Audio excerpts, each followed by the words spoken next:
El tema de hoy le he puesto como título, primero ora, ¿ok? Porque el orden es importante, primero ora. Ahora, vamos a definir lo que es la oración, ¿ok? Vamos a definirlo porque tal vez nuestro concepto de oración sea diferente a lo que la Biblia enseña. ¿Por qué? Porque como les dije, muchas religiones tienen oración y muchas formas, estilos de vida también como que dicen, sí, yo estoy orando y todo.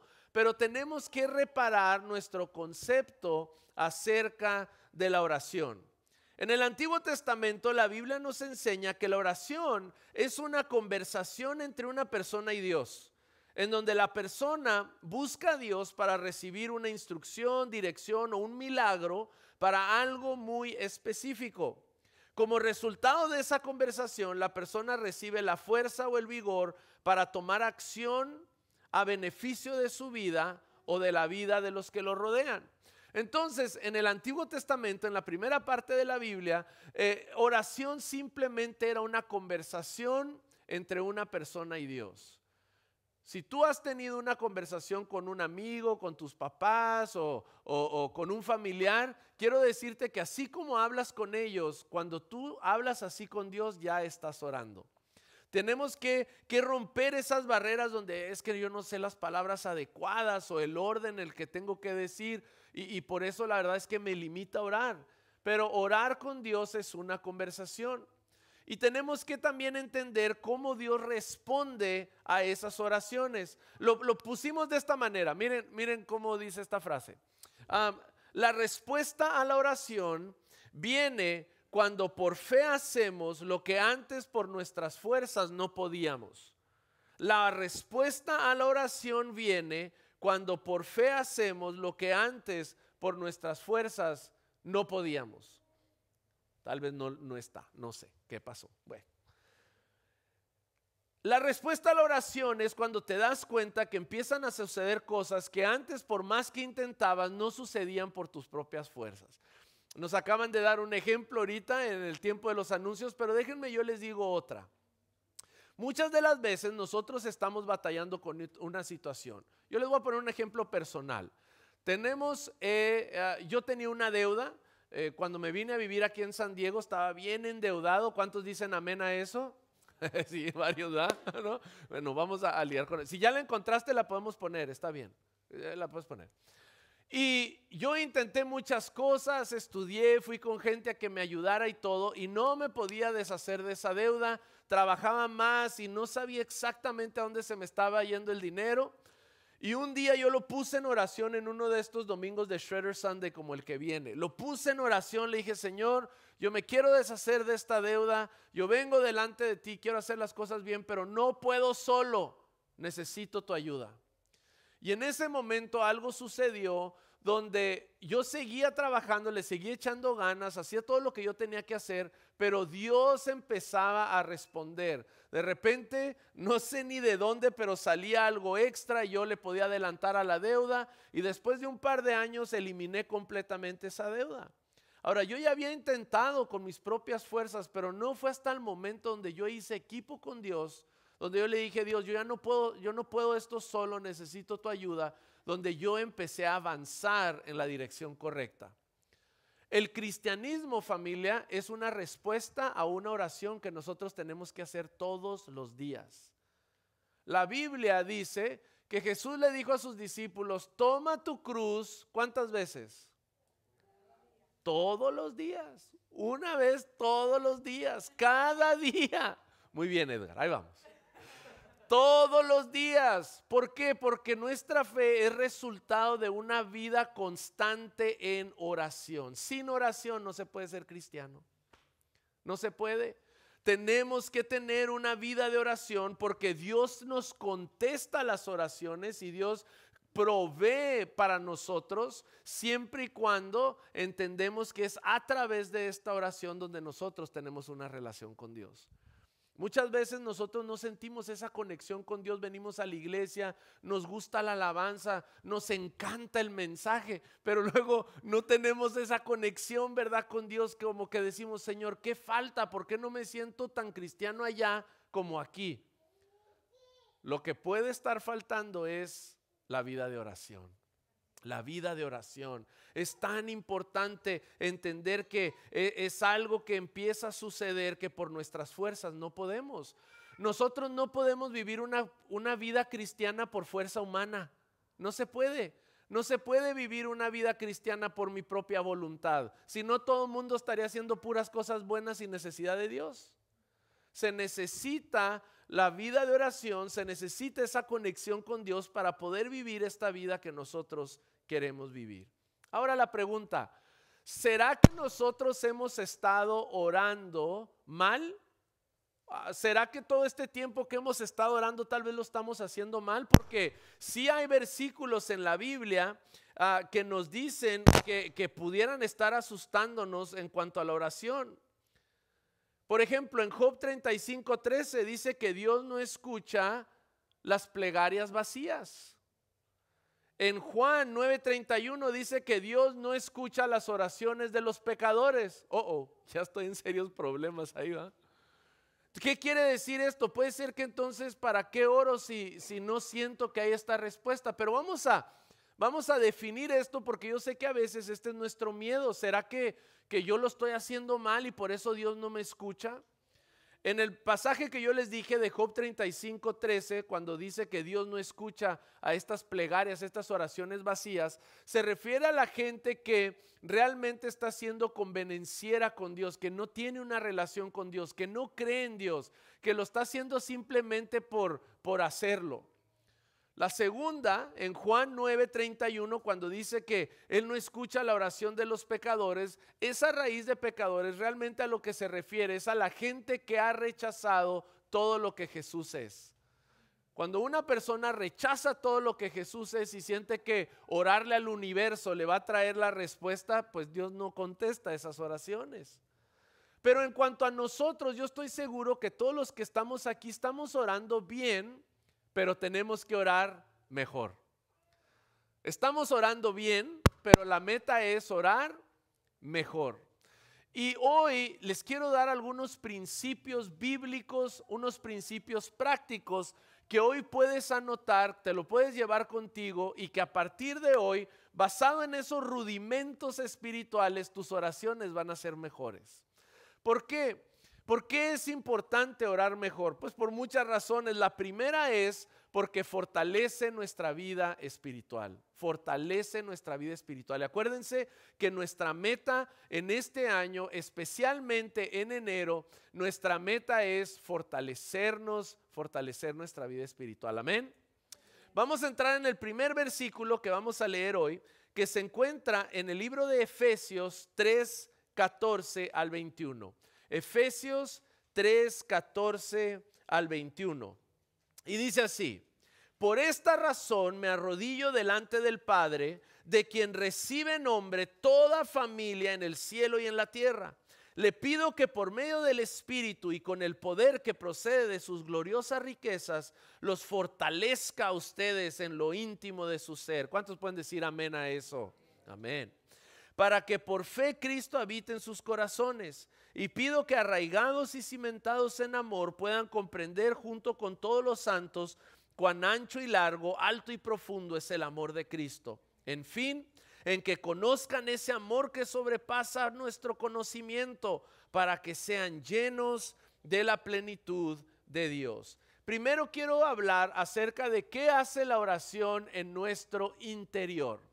¿Qué hace la oración en nuestro interior? Cuando estamos hablando de orar mejor, quiero enfocarnos en qué hace la oración adentro de nosotros, en nuestro corazón, en nuestras emociones, en nuestro carácter. ¿Qué hace la oración? En este versículo de Efesios empieza diciendo que por esta razón yo me arrodillo. ¿Se dan cuenta? El apóstol Pablo está diciendo, déjame te dejo claro por qué me enfoco tanto en la oración, por qué para mí es tan importante tener una vida de oración. Y la primera es porque la oración nos lleva de la espiritualidad a la fe. La oración nos lleva de la espiritualidad a la fe. Todo ser humano, como somos espíritu, alma y cuerpo, tenemos una conexión con lo espiritual. Queremos tener una conexión con el más allá.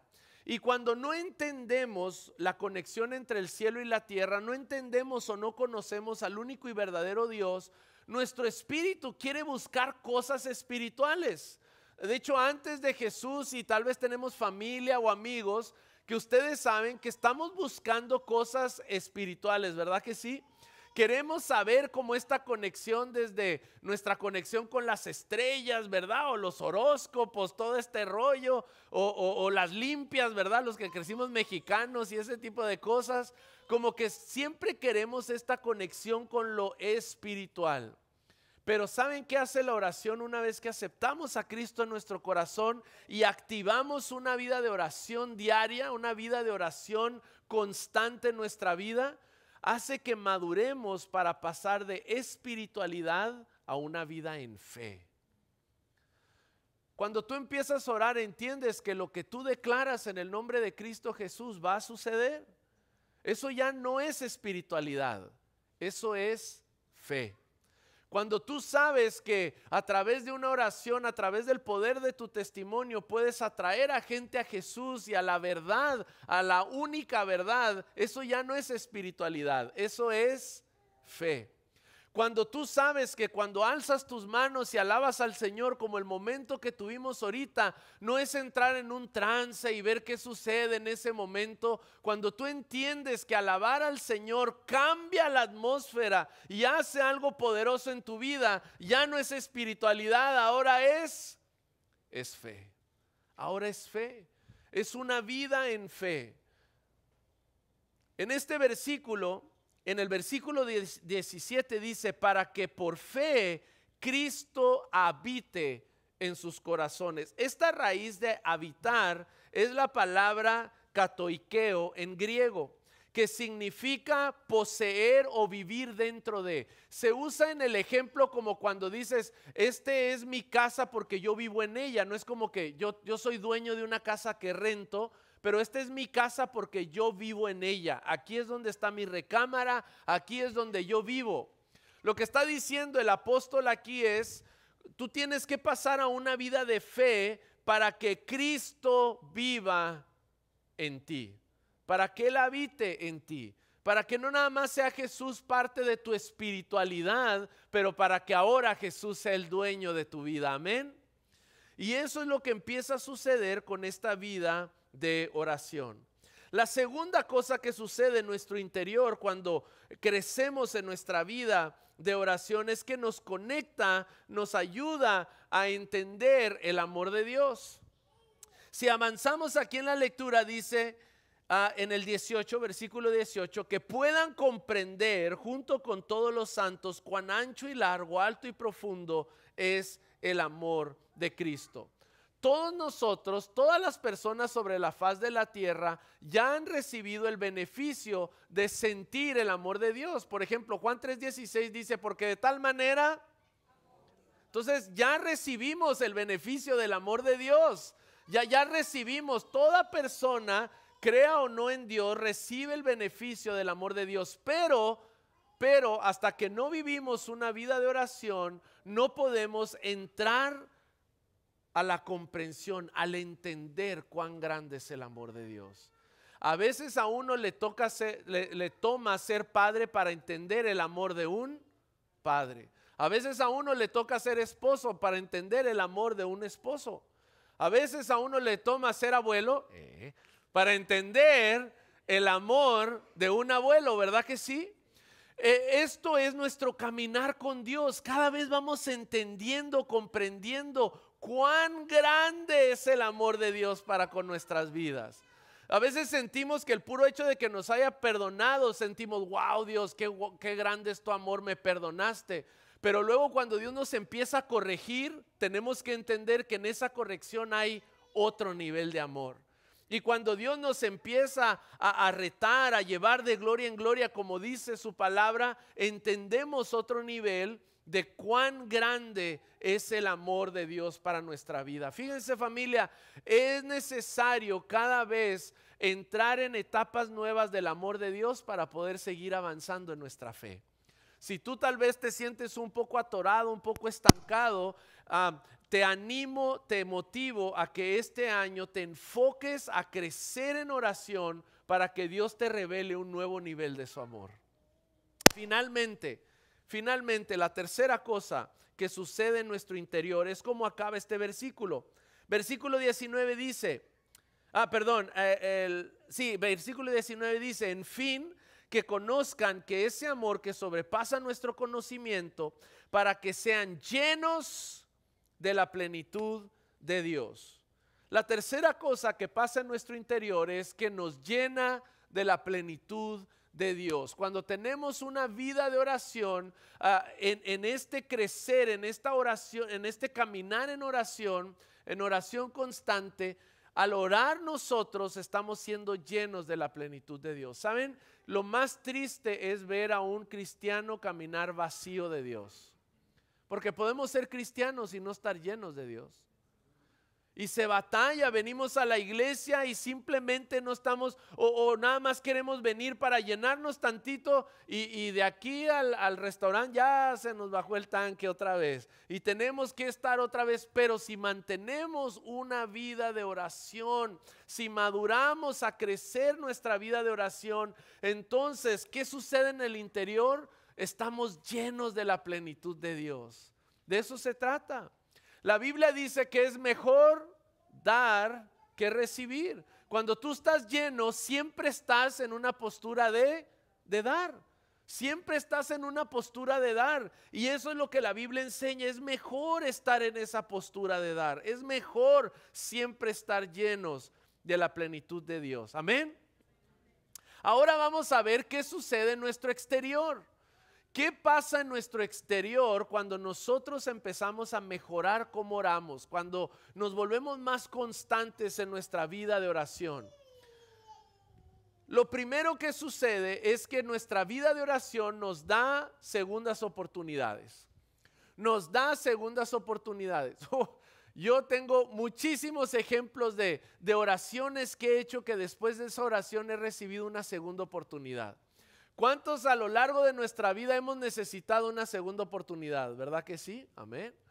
De repente nosotros, la misma Biblia dice, a veces estamos cansados, caemos, cometemos errores y necesitamos una segunda oportunidad. Cuando tú tienes una vida de oración, quiero decirte que en tu exterior Dios se encarga de darte esa segunda oportunidad. Yo me acuerdo una vez que Chris me ofendió, feo me ofendió Chris. Ahí sí no está hoy, ¿verdad? Y voy a aprovechar. Bueno, pero me está viendo. Hola, mi amor, ¿cómo están?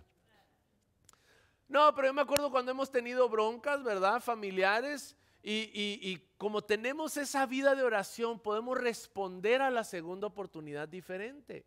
He visto ejemplos con los mismos problemas que yo tengo en mi matrimonio, lo he visto en amigos, en otros matrimonios que no llevan una convicción, que no llevan una vida de oración y no pueden resolver el mismo problema que nosotros pudimos resolver. ¿Por qué?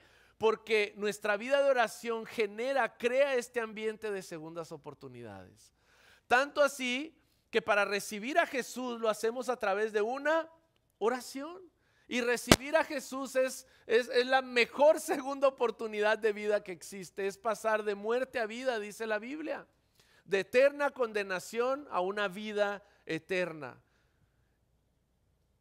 En Hechos, capítulo 2, versículo 21, la Biblia nos enseña que todo el que invoque el nombre del Señor será salvo.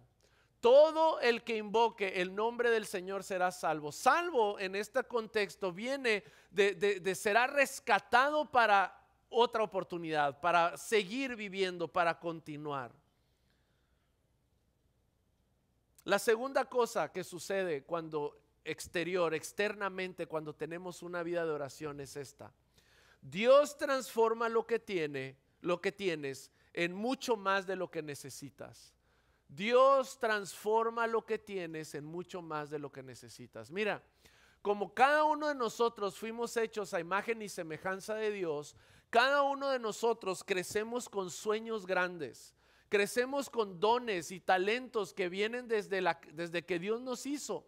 Pero a veces tenemos sueños grandes y vemos lo que está, los recursos que hay a nuestro alrededor y sentimos que no la vamos a poder armar, no los vamos a poder llevar a cabo. ¿Por qué? Porque no tenemos suficiente. Porque yo no sé si lo pueda lograr. A veces no nos sentimos lo suficientemente inteligentes. A veces no nos sentimos lo suficientemente creativos o fuertes para llevar a cabo los sueños que queremos hacer. Pero la Biblia nos enseña que para todo aquel que tiene una vida de oración constante, Dios hace mucho más de lo que nosotros podemos pensar. Algunos ejemplos. En el Antiguo Testamento dice que aquel que se sienta falta de sabiduría, que se lo pida a Dios y Dios se los va a dar. ¿Qué quiere decir esto? A veces nosotros tenemos que tomar decisiones bien difíciles y a veces como que sentimos que nuestro cerebro no entiende bien lo que está pasando. Amén. A mí me pasa cada rato. Yo leo cosas y digo, ¿y ahora qué voy a hacer aquí? ¿Qué decido? ¿Qué significa esto? Es más, ahorita estamos pasando por todo el papeleo de la ciudad y las certificaciones y las inspecciones. Yo no doy para eso, familia. Ya fui 3, 4 veces, todo el mundo me dice cosas diferentes, pero ¿saben qué sí hago? Siempre lo pongo en oración. Le digo, Señor, ayúdame con esto que no entiendo. Ayúdame. Y la Biblia dice, tú pídele al cielo entendimiento y Dios va a traer a ti. Dios de alguna manera te va a abrir ese entendimiento, te va a traer la ayuda correcta. En el Nuevo Testamento hay un ejemplo, una historia con Jesús, donde había una gran multitud y todos tenían hambre. Y parecía que los recursos que estaban a la disponibilidad de la iglesia eran muy poquitos para darle de comer a todos. Eran unos peces y unos panes. Pero dice que Jesús dijo, dame esos recursos. Y luego dice la Biblia algo claro en esa historia. Dice que oró y los bendijo. ¿Se dieron cuenta de eso? Porque es esta vida de oración, que hace que Dios transforma lo que tienes en mucho más de lo que necesitas. No nada más todo el mundo pudo comer en esa historia, pero la Biblia dice que sobraron 12 canastas, sobró más recursos. Porque esta vida de oración nos mantiene conectados a la fuente de Dios, a la fuente del Creador. Habacuc capítulo 2, versículo 2 y 3 dice: y el Señor me respondió, escribe la visión y haz que resalte claramente en las tablillas, para que pueda leerse de corrido, pues la visión se realizará en el tiempo señalado. Marcha hacia su cumplimiento y no dejará de cumplirse. Aunque parezca tardar, espérala, porque sin falta vendrá. Quiero cerrar con 5 cosas prácticas que quiero que te lleves hoy en tu corazón. ¿Por qué? Porque yo quiero que te animes a orar por cosas grandes, cosas difíciles, cosas que antes no habían sucedido en tu vida, cosas que dices, esto es solo un milagro, esto es solo Dios. Quiero que esta semana que venga, esa inquietud, esa necesidad que hay en tu corazón, en tu vida, ese sueño que tienes, ese proyecto grande que te asusta, que no sabes si funciona o no, quiero que esta semana estés orando por él. 5 cosas prácticas. Número 1, comprométete. Primero, pasa tiempo a solas con Dios. A solas con Dios. A veces no es mucho tiempo, a veces son 3, 5 minutos, pero que estés tú y Dios solos, en una recámara, caminando, ¿verdad? Por la cuadra, como les he dicho. Número 2, comprométete a leer la Biblia todos los días. Acuérdense, nos estamos convirtiendo en estudiantes de la palabra. Lee un versículo, lee una porción, sigue a una página de internet donde suban un versículo que tú puedas ver, pero o ve más allá, saca la Biblia en forma de libro, ábrela, subraya, lee la Biblia todos los días. Número 3, escribe tus sueños. Escribe tu sueño, que Dios te dé ambición santa, no una ambición como de la del mundo, que nada más quieres ambición por tú ser más y tener más y presumir y todo, pero Dios pone en tu corazón el querer ponerte retos grandes. ¿Por qué? Porque Dios ha puesto en ti para que tú vivas cosas grandes. Que Dios ponga en ti una ambición grande, santa, tal vez en el área de los negocios, tal vez en el área de proyectos, ¿verdad? De cosas que estás buscando, pero que en ti siempre haya eso de que tú escribes los sueños que tienes. Punto número 4, todas las mañanas despierta con ganas de hacer algo. Con ganas de hacer algo delante de Dios. Si amaneces algo desanimado, asustado ese día, lo primero que tienes que hacer es orar y decir: Señor, yo hoy tengo ganas de servirte, tengo ganas, Señor, de hacer algo por el reino. Y punto número 5, nunca te des por vencido. Nunca te des por vencido, una y otra vez. ¿Cuántos testimonios hemos escuchado de gente que ha alcanzado cosas tan grandes? No porque no fracasaron en medio, no porque no hubo muchos problemas en medio, pero porque nunca se dieron por vencidos. Esta semana quiero que hagamos ese tipo de oraciones.